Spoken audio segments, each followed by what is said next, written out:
السلام علیکم، کیسے ہیں آپ لوگ؟ ٹھیک ہے۔ آج میں آپ لوگوں کو تھوڑا سا حجاج بن یوسف ثقفی کے بارے میں بتاتی ہوں۔ آپ لوگ تو جانتے ہیں ان کے ایک ظالم انسان کے نام سے اس کی بڑی شہرت ہے۔ خلیفہ عبد الملک بن مروان کے عہد خلافت میں حجاج بن یوسف ثقفی نامی ایک شخص عراق کا گورنر تھا۔ آپ اسے محمد بن قاسم کے چچا یا سسر کی نسبت سے بھی جانتے ہیں۔ میں نے آپ چونکہ پہلے بتایا کہ وہ ایک ظالم و جابر حکمران تھا، اس حوالے سے لوگ اس کو جانتے ہیں۔ یہی وہ شخص تھا جس نے حضرت عبداللہ بن زبیر رضی اللہ عنہ کو بے دردی سے قتل کرنے کے بعد ان کی لاش کو 3 دن تک سولی پر لٹکائے رکھا، جبکہ اسی جنگ میں حجاج نے خانہ کعبہ پر سنگباری بھی کی اور عمارت کو نقصان پہنچایا۔ اس کے علاوہ ہزاروں معصوم لوگوں کو سخت تکلیفیں دینا اور صحابہ کرام کی بھی بے حرمتی کرنا اس کے سنگین جرائم میں شامل ہے۔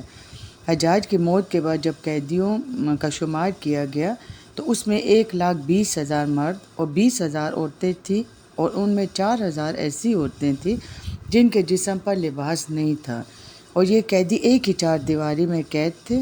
قید خانے کی چھت بھی نہیں تھی۔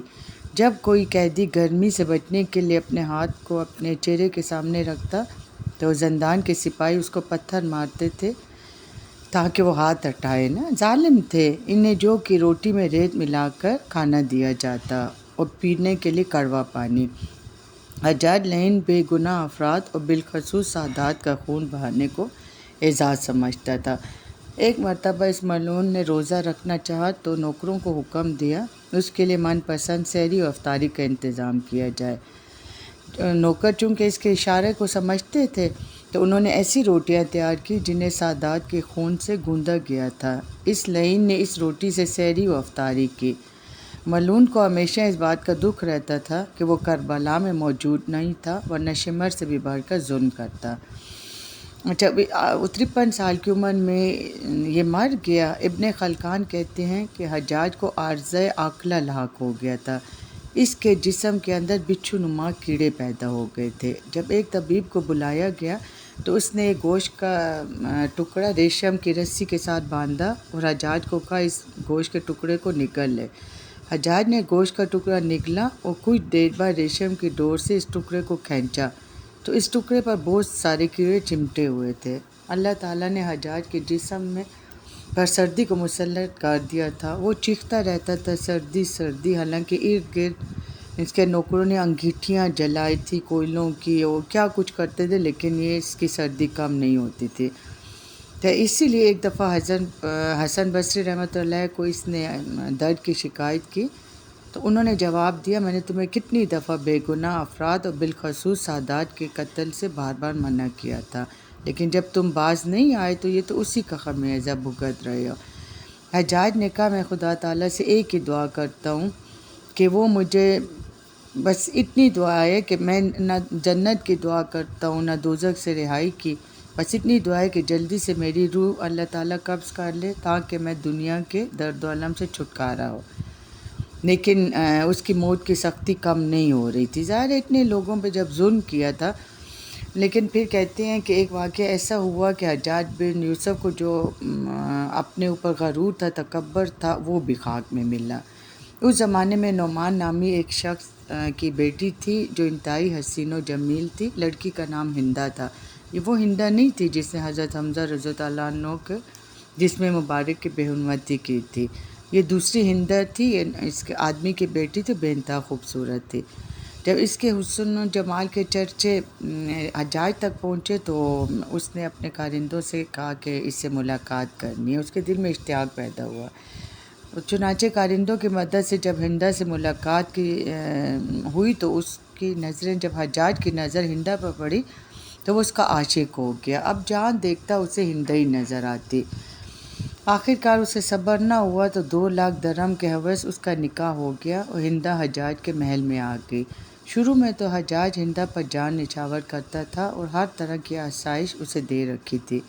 ہندہ کسی دولت مند گھرانے سے نہ تھی، اسی لیے حجاج سے نکاح کے بعد وہ ان دولت میں کھیلنے لگی، اسے ہر طرح کی آسائش میسر تھی۔ لیکن رفتہ رفتہ جب حجاج کا دل اس سے بھر گیا تو اس کے ساتھ بھی وہی سلوک کرنے لگا جو دوسرے لوگوں سے کرتا تھا۔ پھر ایک وقت ایسا آیا کہ اس نے انتہائی ذلت کے ساتھ عبداللہ بن طاہر کے ذریعے 2 لاکھ درہم ہندہ کو بھیجے اور کہا میں نے تجھے طلاق دی، تیرے مہر کے 2 لاکھ درہم تمہیں بھجوا رہا ہوں، اب جان جی چاہے چلی جا۔ چونکہ ہندہ تو خود اس سے چھٹکارا پانا چاہتی تھی، اس نے اپنے یہ سارے پیسے عبداللہ بن طاہر کو دیے اور اسے کہا کہ تم میرے لیے خوشخبری لائے ہو کہ میں خونخوار اور بدمزاج انسان سے آزاد ہو گئی اور لہٰذا یہ تمہارا انعام ہے۔ اچھا، اس اللہ کا کرنا کیا ہوا، چونکہ ہندہ ایک اچھی عورت تھی، کچھ دن بعد خلیفہ عبد الملک بن مروان نے اسے نکاح کا پیغام بھیجا۔ پہلے تو ہندہ نے انکار کیا لیکن پھر مان گئی، لیکن ایک شرط رکھی کہ ہمارا نکاح اس صورت میں ہو سکتا ہے کہ جب میں آپ کے محل تک آؤں تو جس محمل پہ میں سوار ہو کے آؤں اس کا ساربان حجاج بن یوسف ہو۔ جو شخص اون کی رسی پکڑ کے چلتا ہے اسے ساربان کہا جاتا ہے۔ خلیفہ نے یہ شرط منظور کر لی اور حجاج کو حکم دیا کہ وہ یہ کرے جیسے ہندہ کہہ رہی ہے۔ خیر اس کو غصہ آیا دم پر خود بلکہ رہ گیا یہ پیغام سن کے، مگر اس کی یہ مجال تو نہیں تھی کہ وہ خلیفہ کے حکم کی سرتابی کرتا۔ چنانچہ وہ ہندہ کے مکان پر آیا۔ جب ہندہ اپنے محمل پہ سوار ہوئی تو حجاج اپنی پوری پوشاک کے ساتھ ہندہ کے محمل کے قریب آیا اور صابانوں کی طرح اونٹ کی مہار پکڑ لی۔